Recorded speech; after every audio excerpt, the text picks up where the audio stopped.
Y bueno, para las personas que estuvieron presentes ayer ya saben de qué se trata esta Jabonatón.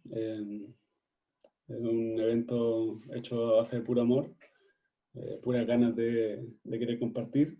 Y esta mañana tenemos una gran invitada, que es Fran. ¿Cómo es tu apellido? Amenábar. Amenábar. Amenábar. Ujú. Amenábar. Ella es una mamá consciente, por así decirlo, que intenta no generar residuos respecto a su maternidad y su vida personal. Fuera de la maternidad ya está concientizada y comparte un montón de conocimiento. Así que bueno, te dejo a ti que te presentes también, que comentes lo que tú quieras y que nos hables algo sobre tu experiencia. Bienvenido. Muchas gracias por la invitación y qué bueno, qué gratificante ver tanta gente conectada, que está interesada por gestionar el aceite y probablemente por tratar de llevar una vida más sustentable. Les invito a que me puedan ir dejando las preguntas porque es un ratito cortito el que tenemos y así poder responderle respecto a las cosas precisas que puedan tener alguna inquietud. Bueno, como es Ignacio, mi nombre es Francisca, vivo en Santiago, en realidad estudié artes visuales, después saqué la pedagogía y entré a trabajar en un colegio donde me metí al comité ambiental y ahí empecé a conocer más sobre la vida sustentable y me cambió la vida, o sea, darme cuenta, lo que, todos como que tenemos un punto en que abrimos los ojos y decimos, wow, como tengo que generar un cambio. Ya puede ser, no sé, porque te estás bañando en el mar y ves plástico flotando, porque del lugar donde ibas de vacaciones ya el paisaje no es el mismo. Y a mí, en lo personal, fue el tema de la alimentación y de darme cuenta que otras personas estaban sufriendo las consecuencias de mis acciones, de mis hábitos. Y darme cuenta de eso fue como, uff, realmente tengo que hacer un cambio.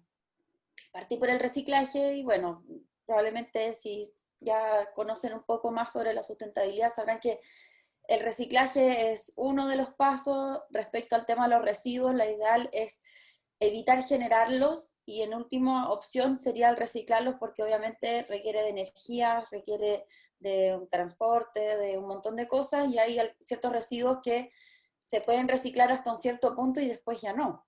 ¿Ya? Y eso pasa con el plástico. No siempre se va a poder seguir reciclando y reciclando y reciclando, con el cartón también. Entonces, por ejemplo, ahora en pandemia, que todo se entrega en bolsas plásticas, ahora en Chile se prohibieron además las bolsas plásticas de un solo uso, entonces como que ahora pensamos, ah, ok, se prohibieron las bolsas plásticas, entonces son súper buenas las bolsas de cartón o de papel. Mm, no, porque si son de un solo uso, finalmente terminamos consumiendo un montón de recursos, agua, terreno, estamos perjudicando los ecosistemas para tener estos bosques, para producir el cartón. Y como les decía, el cartón, aunque se recicle, igual va haciendo lo que se llama en inglés un downcycling, ya que va bajando su calidad, hasta que ya finalmente no se puede seguir reciclando y con suerte se podría compostar. Entonces, por eso eh, el ser basura cero es como un nombre bien marquetero, por así decirlo, porque es súper claro. Cuando hablamos de basura cero, se entiende al tiro qué significa. Pero la idea es que sea mucho más que solo no generar residuos. Porque podríamos no generar residuos, pero reciclar todo, por ejemplo, y llenarnos de cartón y tampoco tendría mucho sentido. Entonces es importante que podamos ser más conscientes de nuestros hábitos y de considerar todo lo que podría afectar ese hábito. Cuando, por ejemplo, necesito comprar algo, primero pensar, ¿realmente lo necesito? ¿Lo puedo pedir prestado? Eh, ¿Tengo algo que quizás si yo lo reparo me podría servir para eso? ¿Puedo arrendarlo? Hoy día se habla mucho de la servitización, es decir, de dejar de consumir, por ejemplo, productos como un taladro y quizás a lo mejor podríamos tener una compra colaborativa entre vecinos de un barrio y en vez de que cada uno tenga una cortadora de pasto, un taladro, una pala, que son cosas que no usamos todos los días, que podríamos prestarla, sería mucho más eficiente y además estaríamos ahorrando plata. Entonces necesitamos como un cambio cultural profundo desde mi ser individual y también de forma... Uy, se me cayó el micrófono del... el Instagram, más amplio, y por eso es muy importante que podamos ir conversando de esto. O sea, hoy día ustedes están acá, después este conocimiento lo pueden, o estas inquietudes las pueden ir transmitiendo con sus familiares, sus amistades. Ayer no sé si mencionaron, Ignacio, que fue el Día del Sobregiro de la Tierra, que es el día en que se supera la biocapacidad planetaria, es decir, la Tierra tiene ciertos recursos que nosotros usamos para satisfacer nuestras necesidades, energía, tierra, de todo. Y eso, la Global Footprint Network hace un cálculo de o sea, de cuánto la Tierra puede regenerar en un año. Y nuestra deuda actual es de 18 años con el planeta. Entonces, por eso necesitamos generar estos cambios. En este año en particular, sé que hay gente de todo el mundo, no sé en cada país cuándo fue el día del sobregiro de su país, pero en Chile fue hace rato, ¿ya? El 18 de mayo, si no me equivoco, 17 de mayo, por ahí fue el día del sobregiro en Chile, que se adelantó un día respecto al año pasado, pero el día planetario se retrasó 3 semanas respecto al año pasado. Y esto no es porque hayamos cambiado nuestros hábitos, la verdad es que fue por la contingencia, por la pandemia. El viernes estábamos con Circular, yo además soy directora de la Asociación de Consumidores Circular de Chile, y estuvimos con Bernardo Reyes, que es un ecólogo que nos hablaba de este tema, y decía, o sea, hay muchas cosas que han cambiado durante este tiempo. Por ejemplo, ¿cuántos aviones no han volado? Y el 60% de los vuelos que se realizan son por viajes de negocios. ¿Y cuántos de esos viajes en realidad podrían haber sido reuniones por Zoom? Y yo creo que la pandemia nos trae cosas buenas en el sentido de que estamos ante una crisis que nos da una tremenda oportunidad como humanidad para cambiar nuestros hábitos, para abrir los ojos y para darnos cuenta que la normalidad no puede volver a ser la que era antes de la pandemia, porque es la que nos llevó a esta crisis, que es social, es de salud, es ambiental, es económica, y por ahí se habla de esta reactivación económica sustentable o verde, y es decir, cómo podemos volver a una economía que realmente satisfaga nuestras necesidades básicas como humanidad, resguardando el equilibrio que el planeta necesita para poder seguir siendo el planeta Tierra que conocemos. Porque cuando se dice se va a acabar el mundo, no se va a acabar el mundo, se va a acabar la humanidad, porque el planeta va a seguir dando vuelta al sol. Y es por eso que es muy importante que vayamos cambiando nuestra forma de vivir y ser más conscientes y más conectados con este planeta tan hermoso que nos acoge. Así que no sé si tienen alguna pregunta en particular, me la pueden hacer por el chat, aquí lo estoy mirando, también ahí por Instagram. Gracias, Fran, ahí por esa introducción maravillosa. Concuerdo con casi todo. No sé si el planeta da vuelta al Sol o el Sol da vuelta al planeta, pero son pugnas terraplanistas. Ah, no, mentira. No vamos a entrar en esos detalles. Me parece interesante comentar un poco qué tipo de residuos tú has tenido evidencia de que se reciclan y cuáles no se reciclan. Perdón, por lo que no se reciclan, como para darle más ímpetu a esos residuos de intentar no consumirlos. Ya, mira, el plástico tiene, o sea, creo que no sé, Greenpeace y todas estas ONG han hecho una tremenda campaña con el tema del plástico, y creo que estamos súper concientizados, pero hay muchos residuos de los que es importante que nos hagamos cargo, ¿ya? El vidrio en general es un muy buen material en cuanto a reciclaje porque se puede reciclar infinitas veces. El problema es que es muy pesado, entonces finalmente estás transportando aire cuando mueves mucho vidrio. Luego tienes el papel, que yo creo que en toda Latinoamérica se recicla en general en todas partes, el papel y el cartón. Luego tenemos las latas, no sé cómo son en los otros países, pero en Chile muchas de las latas y los aluminios se mandan para afuera del país, entonces también tiene una huella de carbono alta porque se tiene que exportar.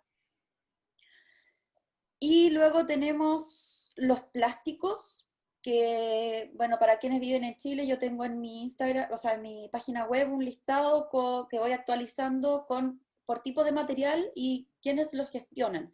Algunas empresas o pymes lo reutilizan, otras lo reciclan, ahí pueden ir revisando.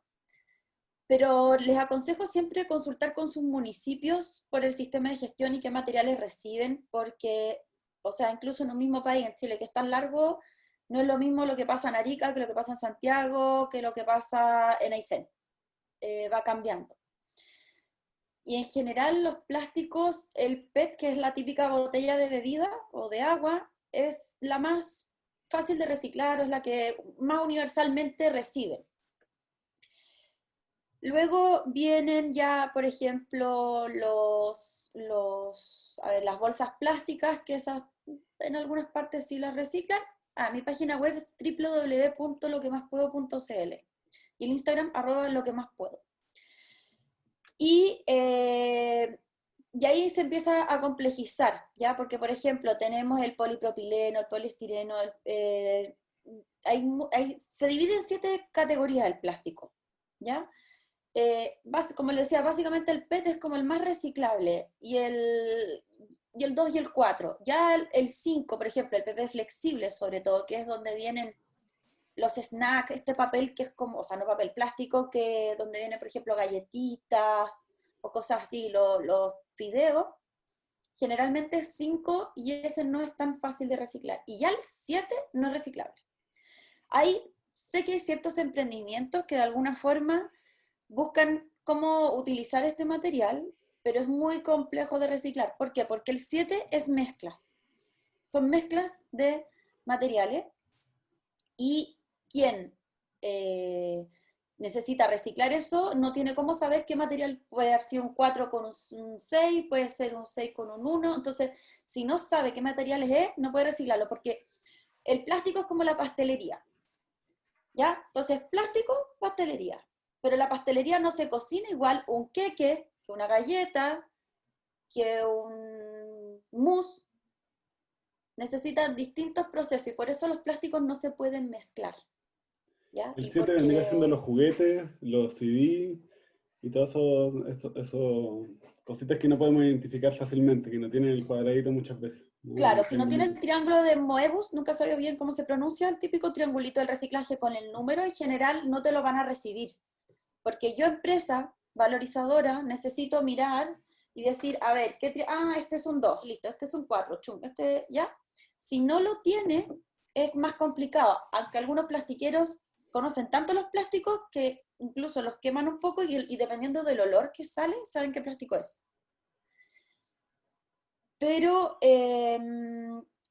no hay tampoco unas normativas exigentes. Por ejemplo, en Chile yo podría poner que esto es plástico, un triangulito, y ya a lo mejor podría llegar ay, se me olvidó, es como,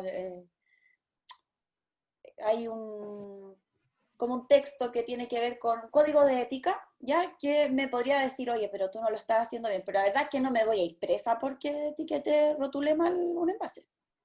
Entonces también es complejo porque a veces los mismos plastiqueros te dicen, chuta, esto está etiquetado como 5 y esto es un 7. Entonces es bien complejo, pero como ciudadanos tenemos que exigir que existan políticas públicas que obliguen a las empresas al menos a que nos rotulen de manera correcta los envases. Por eso, por ejemplo, desde Circular tenemos la campaña ¿Dónde va mi envase?, para publicar en redes sociales cuando no están rotulados o están rotulados de forma errónea o tienen mensajes confusos, porque también a veces nos encontramos un triangulito de reciclaje y al lado el monito, el Tidyman, tirándolo al basurero. Entonces, ¿cómo es la cosa? O lo reciclo o lo tiro al basurero. O después te dice, nosotros cuidamos el medio ambiente y no hay nada, no sale de qué material es. O es un material que no es reciclable en tu país.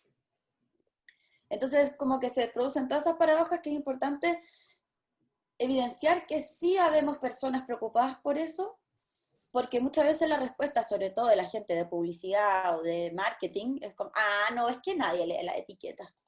No, nadie la lee, ¿para qué vamos a poner esa información? El envase queda muy sucio. Entonces al final Bueno, lo que ponen es para hacer lavado de imagen muchas veces. Entonces, no, es súper envase, súper reciclable, o le ponen una etiqueta a café para que se vea eco, esto que hacen ahora como que parezca de cartón, que parezca con hojitas. Y ya que estamos en el Eh, plástico, ¿qué opinas tú? Estaban preguntando aquí, ¿qué pasa en el caso de las botellas de amor? O a veces de coladrillo, que se ya, le las botellas llama de amor. diferente. Bueno, hablamos un poquito de esto. Ujú. Está el tema del ecoladrillo y las botellas de amor. Yo no soy muy fanática del ecoladrillo. ¿Por qué? Porque siento que finalmente es meter la basura que iba a ir a un relleno sanitario dentro de una botella. No más que eso. O sea, es como cambiar el receptáculo. No te hace necesariamente cambiar tus hábitos, no te hace fijarte en lo que estás consumiendo, no te lleva a necesariamente a reducir. Sobre todo si estás en una ciudad donde sí se recicla, estás evitando que muchos materiales que son reciclables terminen reciclándose, pero sí entiendo que hay localidades donde no queda otra opción, ¿ya? Es decir, no nos demos golpecitos en la espalda porque estamos haciendo coladrillos, solamente estamos tratando de contener la basura para que no quede por ahí tirada. Por ejemplo, personalmente conozco un camping en Puerto Guadal que, o sea, tiene un punto limpio a, no sé, 10 horas. Entonces, la verdad es que y es un camping donde llegan, de la carretera austral, donde llegan muchos turistas. Y la verdad es que como turista, la carretera austral deberías llevarte tu basura de vuelta. No deberías dejar basura allá. Es un lugar sumamente difícil de llegar. Es hermosa la Patagonia chilena. Maravillosa. No conozco la Patagonia argentina, pero es increíble. Y de verdad, yo la conocí el año pasado y nosotros nos trajimos todos nuestros residuos de vuelta. Porque no pueden quedar ahí. Entonces, pero él me decía, no, es que igual hay campistas que dejan cosas, claro, y él termina haciendo ecoladrillos que ocupa para construir en su mismo camping. Pero es una persona que está gestionando los residuos en su propio lugar. Distintos cuando hacemos ecoladrillos a tontas y a locas, pensando como, bueno, alguien se hará cargo de esto. Y hacemos, y hacemos, y hacemos, y nos llenamos, y mostramos una pieza llena de ecoladrillos, y nos llenamos de orgullo. No. Y distinta es la botella de amor, que solo puede ir plástico adentro, y plástico limpio y seco. Tenemos que pensar que cuando guardamos nuestros residuos, tenemos que pensar que cómo deberían estar de limpios si tuviesen que estar 6 meses en nuestra casa. Normalmente toma 6 meses desde que yo dejo algo en un lugar de reciclaje hasta que se recicla. Y el reciclaje no es un tremendo negocio, sobre todo los residuos domiciliarios, porque vienen sucios, porque vienen mezclados, porque vienen mal rotulados. Y por eso es muy importante que estén limpios. No necesitamos ocupar toneladas de agua. Es un poquitito de agua y lo dejas secando boca arriba. Yo tengo, bueno, por mi guagua tengo un secador de mamaderas que es súper bueno para poner las bolsas así arriba y que queden ahí estilando. A veces en el patio los pongo en las ramitas para que se sequen, porque si no le salen hongos, atraen baratas, ratones y todos estos seres vivos que traen enfermedades y obviamente pueden clausurar un lugar por eso. Y bueno, entonces esto va en la botella de amor, que es solo plástico, y con eso se hacen unas especies de tablas plásticas y que también pueden volver a reciclarse si es que eventualmente no sirvieran más, ¿ya? Entonces, Entonces es distinto. en la botella de amor, perdón, Fran, podríamos colocar el plástico rotulado como 7. Eh, Tengo entendido que Revalora Chile sí lo recibe, Ujú. el 7, pero yo creo que también va a criterio, porque ¿por qué se mete en una botella? Porque el gran problema del reciclaje, como les decía, es transportar aire. Entonces lo hace muy poco eficiente. De hecho, hace poco estuve con el fundador de Rembre, ¿ya? Y me decía, o sea, nosotros tenemos un camión, no me acuerdo cuánto era ya, por decirles, de 5 toneladas, y cuando hacen los retiros domiciliarios, terminan llenándolo con media tonelada, porque transportan aire, porque no aplastamos bien los residuos. Entonces, la gracia de la botella de amor es que tú metes todo bien a presión y después eso, cuando llega a la planta, lo desarman y hay personas que están clasificando y Claro, porque separan. el PVC tampoco podría entrar ahí porque no es compactable, No, ¿no? no, y el PVC cuando se recicla es sumamente tóxico. Así que ojalá sea un material que se elimine y se erradique porque tiene cloro, entonces muy tóxico. Claro, las Y lo palometas otro que quería mencionar de era los propaganda residuos política esas orgánicos. están hechas de PVC, ¿no? Esas palometas, Los, las propagandas políticas, que son esas sí, po, palometas con esos puros PVC y nada de eso se recicla y la producen por millones los políticos.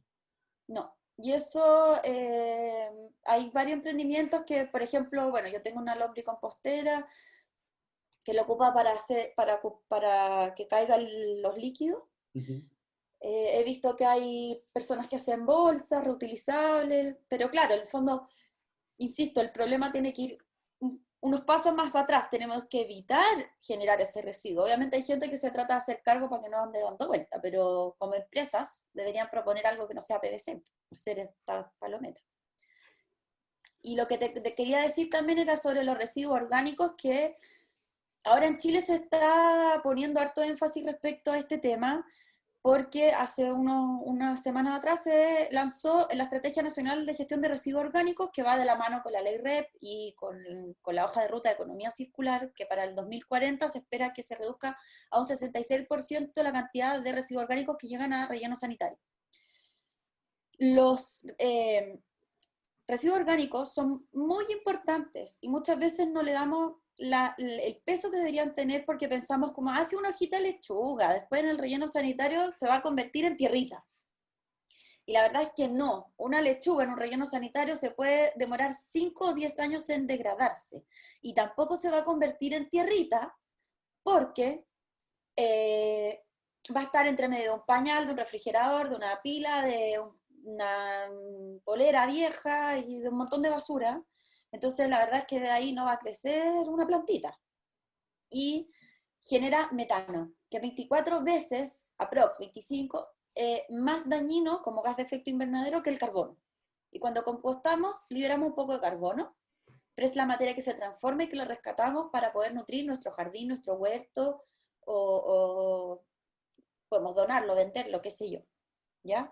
Entonces también es súper importante hacernos cargo de nuestro residuo orgánico y evitar que lleguen cosas comestibles al compostaje. O sea, no es como, me sobró lo composto, filo. Es lo mismo como del ecoladrillo.